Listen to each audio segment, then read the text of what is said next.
HPV vaccination का use कुछ doctors and patients कहते हैं कि ये जरूर लगवानी चाहिए।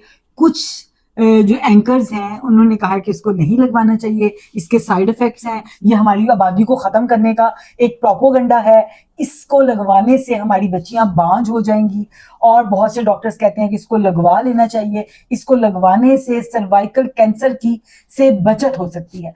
अब इसमें कितनी रियलिटी है और कितनी अफवाहें हैं इसकी डिस्कशन कर, लेकिन ये इंतहाई जरूरी है, मेरा अपना पॉइंट ऑफ व्यू है, ये इंतहाई जरूरी है। 9 साल से 14 साल की बच्चियों को आप वैक्सीनेशन लगवाएं। जो बच्चियां अभी छोटी हैं, आजकल सोशल मीडिया का डॉक्टर्स और पेशेंट्स का हॉट टॉपिक है। पाकिस्तान में क्या है कि 9 ईयर से लेकर 14 ईयर्स तक की बच्चियों को लगाई जा रही है एचपीवी वैक्सीनेशन, जो कि उनको बचाएगी, प्रिवेंट करेगी सर्वाइकल कैंसर से। ठीक है।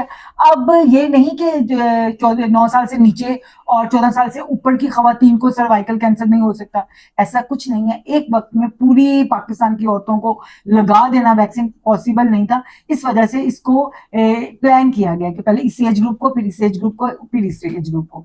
तो ये लगवाना बहुत जरूरी है। ये उनको सर्वाइकल कैंसर से बचाती हैं। आपको पता है कि हमें सबसे ज्यादा जो कैंसर है वो ब्रेस्ट कैंसर है, और सेकंड नंबर पे जो है वो सर्वाइकल कैंसर है। और इसकी ये इसलिए ज्यादा डेंजरस है कि इसकी कोई अलामत नहीं आती। जब तक इसकी अलामत आती हैं तब तक ये बहुत ही अपनी जड़ें बना चुका होता है।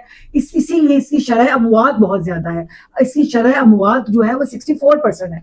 अगर 100 लड़कियों को, फीमेल्स को अगर डायग्नोज हुआ है सर्वाइकल कैंसर, तो उसमें से 64 मर जाएंगी, उसमें से सिर्फ बचेंगी 36%। तो ये इसका शरह मौत इतनी ज्यादा इसी वजह से है कि इसकी अर्ली स्टेज सिम्टम्स कुछ नहीं होती। इसकी सिम्टम्स जो इसकी नॉर्मल सी सिम्टम्स है उसको इंशाल्लाह नेक्स्ट हम डिस्कस